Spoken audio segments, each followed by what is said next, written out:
total 80 and 90% of the sandy beaches along America's coastline have been eroding for decades. In many cases, individual beaches may only be losing a couple inches per year, but in some cases it can be much worse. In this presentation, we will be discussing all the negative effects of beach erosion and how we can prevent it. But before we do that, Cliff is going to talk about what beach erosion really is.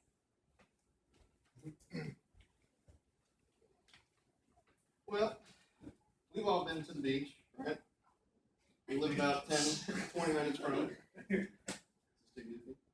And we all live in Florida. We're all at this college. We all live in Florida. We're not that far from the beach. And let me just say, if you haven't been to the beach, you should leave class right now and go to the beach. Ditch this joint because the beach is pretty much.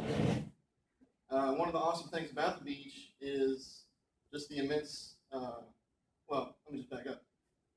You got waves, water, sand, wildlife, and those things have consequences, right? So,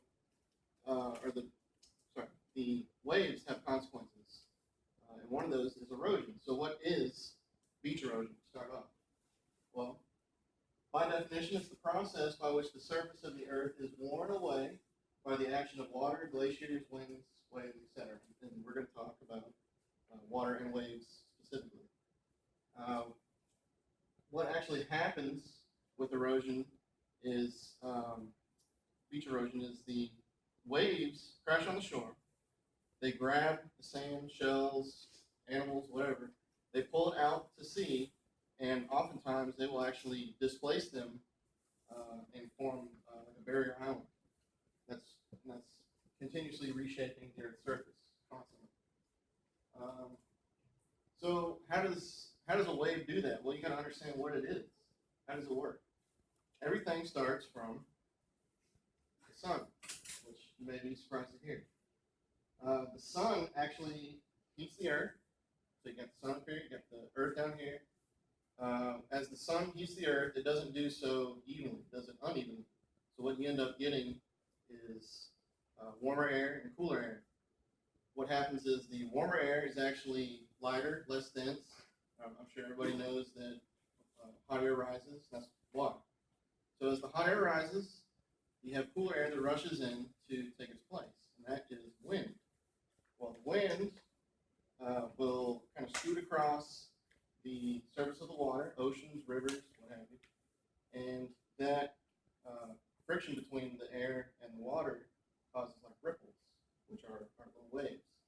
And of course, across the vast ocean, you have a snowball effect from those ripples, and that's where you get waves. Now, let's take an in-depth look at a wave and how it actually causes destruction. So what you have here is you have kind of a goofy little picture of the seabed and a wave forming. So you have the wind up there, a little pointer.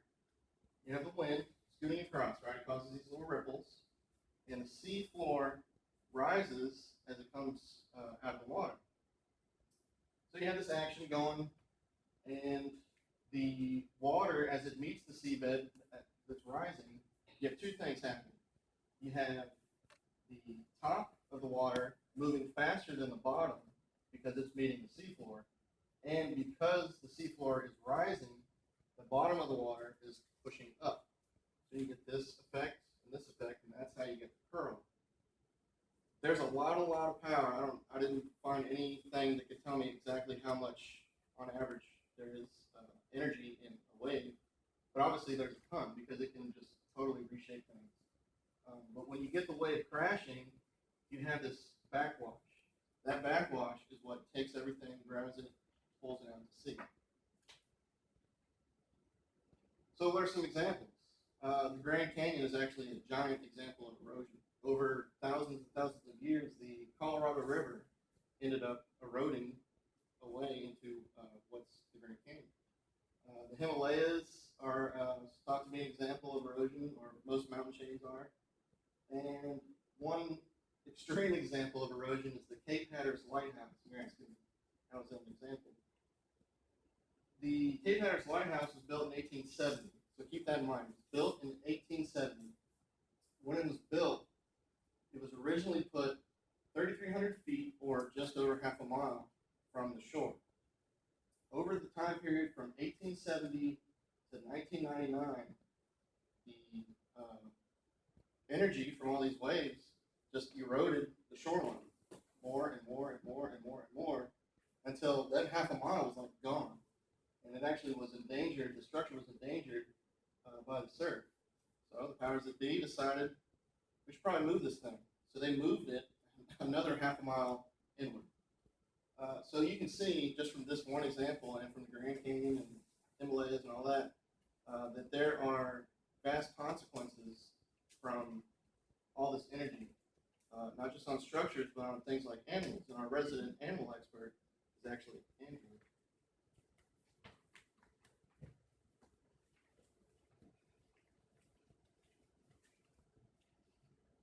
Now, many animals are affected by beach erosion. One of them are the shorebirds. Now, millions of migratory birds are put at risk, our lives put at risk because of beach erosion. Now, some scientists in Fort DeSoto, it's a weird name, I know, they noticed that the shorebirds were dying because of beach erosion, and so they were like, because they didn't have nests, so they couldn't reproduce because they had no nesting territory. So what they did was they took life rafts and they topped them with gravel, and by doing this, they provided the shorebirds with a place to make their nests. And so it worked in Fort DeSoto, but they haven't tested it enough times for them to know that it will work in all the cases. But it's something. Now, the ones that are really affected by beach erosion are turtles.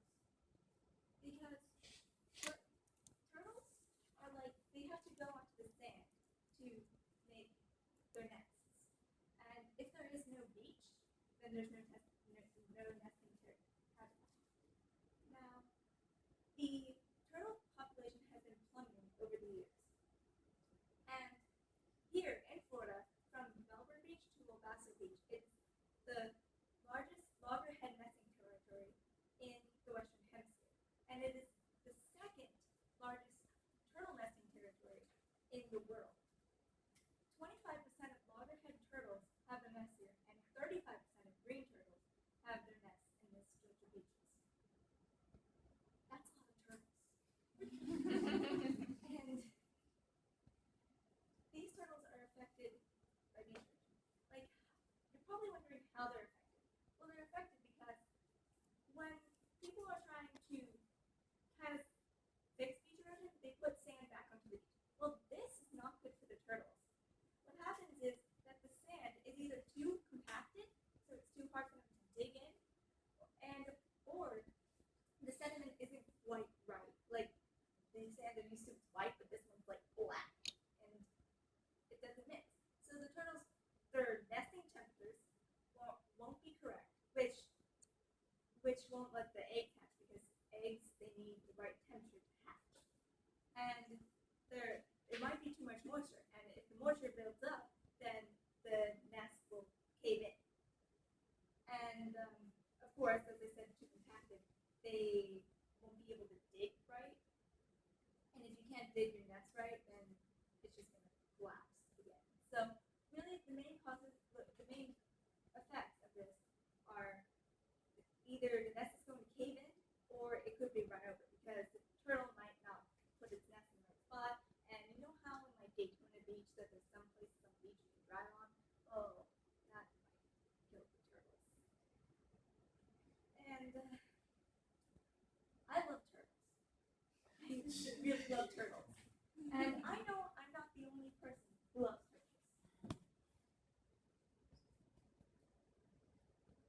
Back here live at the Waterfront Village with my friend, the zombie, Jonathan. You're looking good. Jonathan just got an awesome face paint job. What do you think? I like turtles.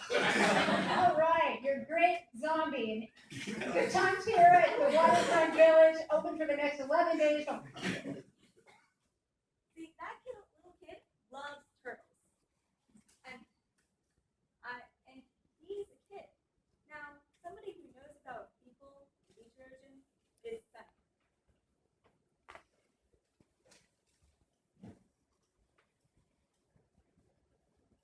basically, who cares about beach erosions? And obviously, as people, we should care about beach erosions.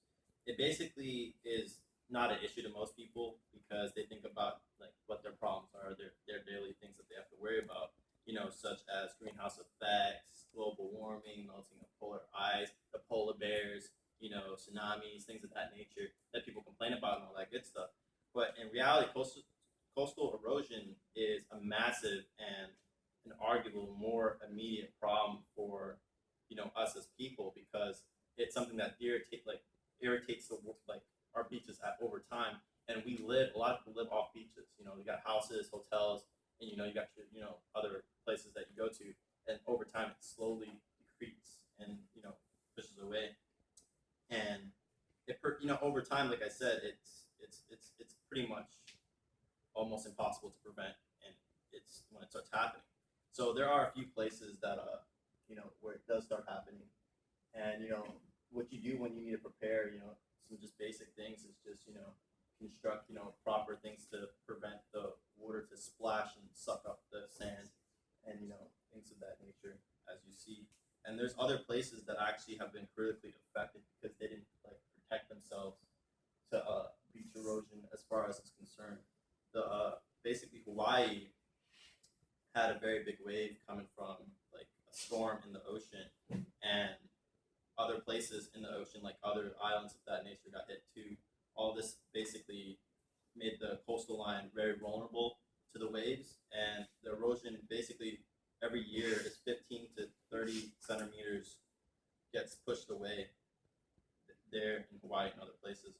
New Orleans too, for example, everybody knows about what happened in New Orleans about 7 years ago. That's basically what coastal erosion does. It basically slowly wears down the beach, so when the waves do come in, when they come in big, they're going to be easier to travel through because it's pretty much setting it up for a big hit, and they didn't really prepare too well for that. And even if they did, it wasn't good enough to prevent the damage that it caused there.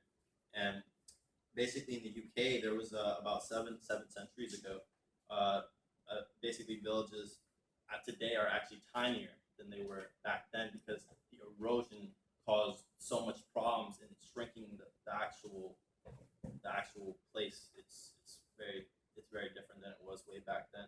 But as it's concerned, I have basically an example of how say if you have a backyard on the beach, the tree that you used to go to is completely deteriorating because of the sand and the water. That eventually that tree is going to be able to just fall over because it can't support itself because there's nothing supporting the foundation of the tree anymore. And that's how how everything else is going to come into play. And there's other places too that were affected, how Cliff was talking about in North Carolina, where basically what he was talking about, how the waves were hitting the lighthouse, and the waves were actually about 1,500 feet for the facts that were coming in, and it was the most colossal. That it actually showed how strong coastal erosion can affect basically buildings severely than you actually think. And this shows a massive problem that coastal erosion with melting of the polar ice and rising at sea levels will only get more worse. And then I have a video here. Yeah, I'm gonna let you guys check that out as far as how bad coastal erosion can really get.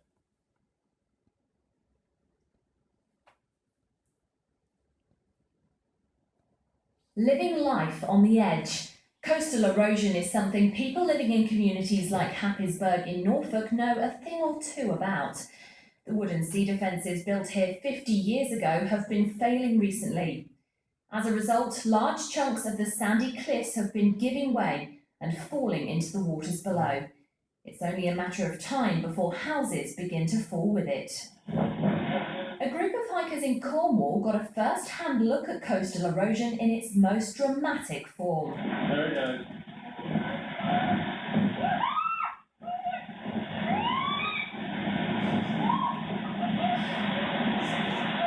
This cliff collapse at Dead Man's Cove is the second to be reported on the same stretch of coast in recent weeks. It's believed climate change is the main cause of this type of erosion, as it's causing sea levels to rise. So yeah, that's pretty much what's going to happen over time, especially say if you were to live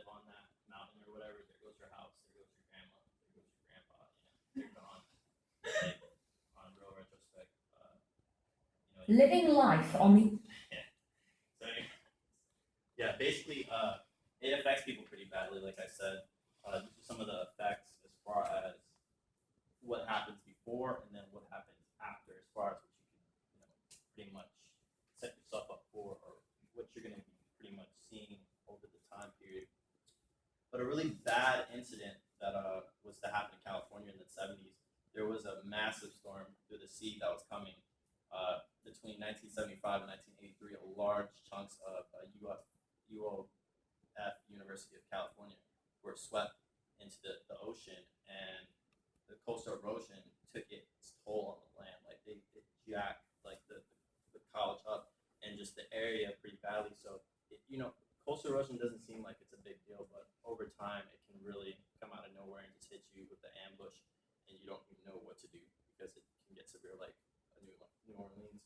But here's some pictures of like how it would kind of like look after it kind of had its toll on the land before, and then this would be like how it would look like in severe cases, like the way they're hitting people's houses and then coming in, and like the sand is like as close to the hotels, and like houses are getting ready to peel off the top, and it can just get severe as that. And then you can see like these beaches here are just from where they were before to where they are now.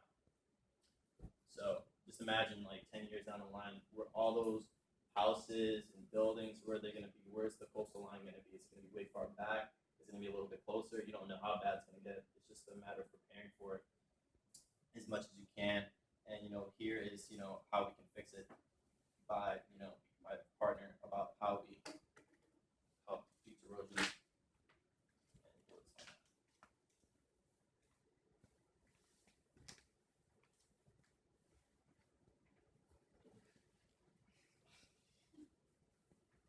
Good afternoon. Now, what I would like to discuss.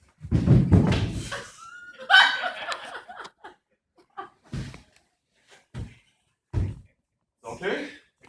That is okay. That is exactly what my speech is on today. My part, at least. Recovery. Yeah, you like that next second, huh? Anyway. So, anywho, to establish ethos in my part of the section, I was born in California. I know a little thing about beach erosion, one thing or two. Also, I did most of my growing up in Oahu, Hawaii, and all the other 7 islands. Or I shouldn't say I grew up in all the other 7 islands. Just one. Got to visit all of them. Anywho, so I was a full-on expert in this subject. Let's get right down to it. Beach recovery and restoration. Ladies and gentlemen, we are making this worse for ourselves. No matter how many solutions we come up with, no matter, hey guys, let's put a Band-Aid on it. They'll work. No, it won't work. Now, one of these fine examples that humankind has maybe come up with is the sand dredging. Now, a few of you may know what sand dredging is. Personally, I did not know what sand dredging was when I was living in Hawaii, but then I saw it for the first time, and I thought, what is this big boat doing in the ocean putting sand back on the beach? I didn't know what was going on. I thought they were helping out the community. Actually, no. Quite the opposite, my opinion. But there are some positives and some negatives, but we'll get to that in a little bit. Now, sand dredging. Let me just give you like a little brief summary of what's going on here. Like I said, boat, we'll go with boat B, makes sense. Boat B here is on Ocean A. And what happens is, it floats around the shallow ends of our waters through this, and it's got this pipe, or not pipe, I should say. Let's think of this as like a food blender slash suction tube, okay? This is the first one. Now, it's called the cutter head pump, okay? And what it does is, it filters on the bottom, and it grinds up all the sand and sediment on the bottom of the ocean in the shallow pits. And what it does is it takes this through the cutlery blades right here. It's kind of a crude drawing, I know, but trying to illustrate it. Bear with me, people. Gets sucked through the tube, right around here. Now, I can see it perfectly right here because I have awesome vision like that. So anyway, there is a tube that leads from the cutter head back. You can't really see it. It entwines, and it leads all the way back to the shore. Now, why is the pipe back on the shore? get to it. When the pipe leads onto the shore, it's met by bulldozers and let's just call them dirt pushers in this case. What happens is the sand comes up, gets filtered, it comes through this pipe, gets thrown onto the beach, and what essentially happens is they take the sand from what they just took from the ocean and push it all along the coastline, just to make it look a little bit nicer, a little bit prettier, you know, and just restore the beach to what once its one promised one, or to what it once was. Excuse me for that. Now, and funny, they call it a beach nourishment, replenishing. Lovely. No, not at all. Are there advantages and disadvantages? Thank you for asking. Yes, it's quick. It works. Disadvantages, you know, we'll just go. We'll talk about that in a little bit too. Like I said, now in the works, just to kind of give you a little, because I don't know if that little description helped you well, but to clear up any discrepancies.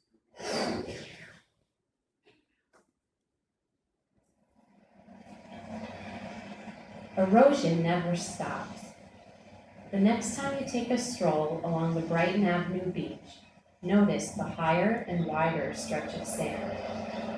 The Beach Nourishment Project is underway. The pipe is underwater. Hundreds of thousands of cubic yards of sand will be pumped. We're out to the shore. Sometimes nature needs a little push in the right direction. But shifting the sand to a new place comes at a cost to the taxpayer. Thank you for pointing that out. We'll just mark last in this case. It sounds like a nice name.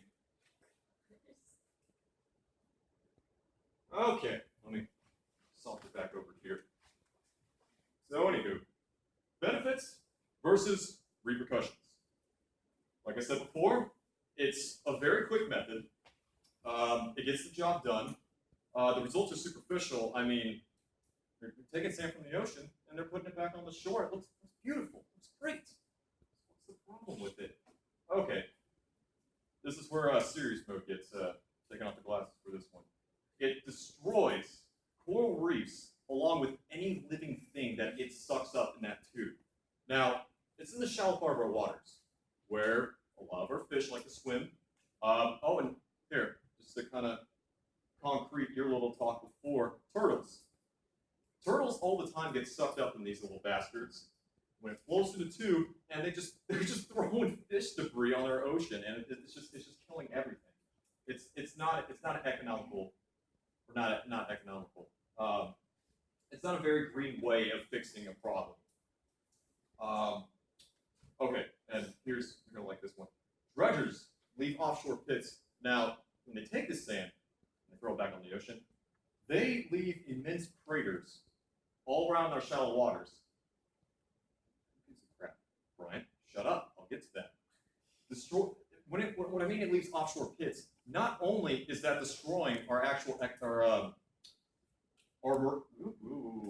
our marine life around our shallow waters, but at the same time, it's actually making beach erosion worse. Think about it. If you're leaving offshore pits, eventually, from that energy from the wave constantly hitting it, you're popping zits on your face that you shouldn't be doing. Good metaphor. Maybe a disgusting one, but it gets the message across. Now, ladies, gentlemen, what can we do to help? Well, first off, pick up your damn trash. No one wants that on the beach. Now, I'm not just trying to say this to say, hey, let's keep our beaches a little bit more clean. No, if you pick up your trash, it's going to leave less debris on the beach. At the same time, okay, picture this with me.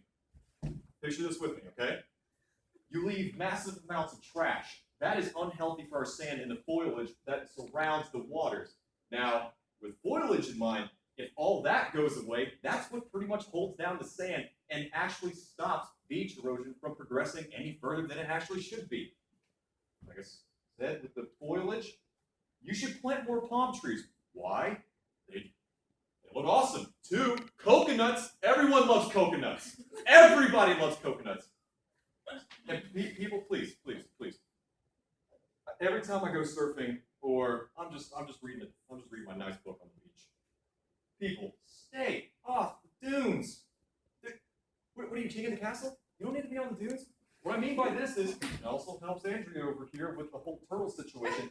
Turtles need the sand in order to make the nest, in order to have their children, in order to continue on with their generation of species, right? Thank you. So anyway, now if we stay off these dunes, eventually it actually makes our beach bigger. Meaning, here, I'll give you a little fun example. See these fences? Stay off. There's a fence on it. No reason for you to go past it. If more people tread on the sand that is forming on that natural dune, it's actually going to make beach erosion even worse. Think of the actual dunes as maybe barricades or maybe bunkers almost, kind of protecting against the elements of the ocean and wind that is hitting against it. We need them. Perfect that way. Now, and this is just a little, treat the beach the way you want to be treated.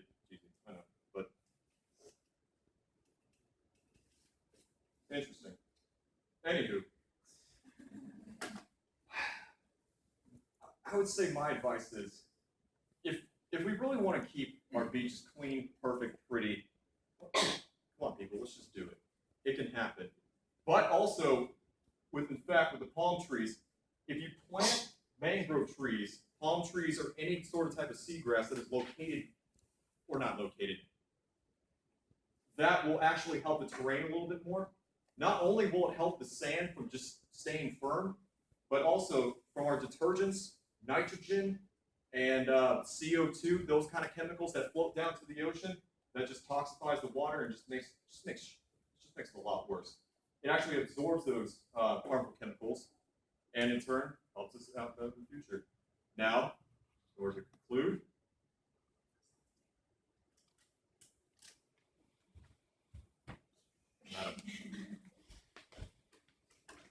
With the melting of polar ice and rising sea levels, beach erosion is only going to get worse. Not only does beach erosion affect our beaches, but it also affects the animals and humans around it. Even though beach erosion is natural, the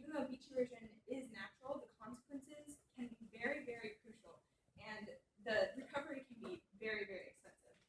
So the next time you go to the beach, please keep in mind that beach erosion can be right around the corner. Thank you. I didn't conclude. I did not conclude. Ladies and gentlemen, we are Group 5. We have made our stand, and thank you so very much for listening to our presentation.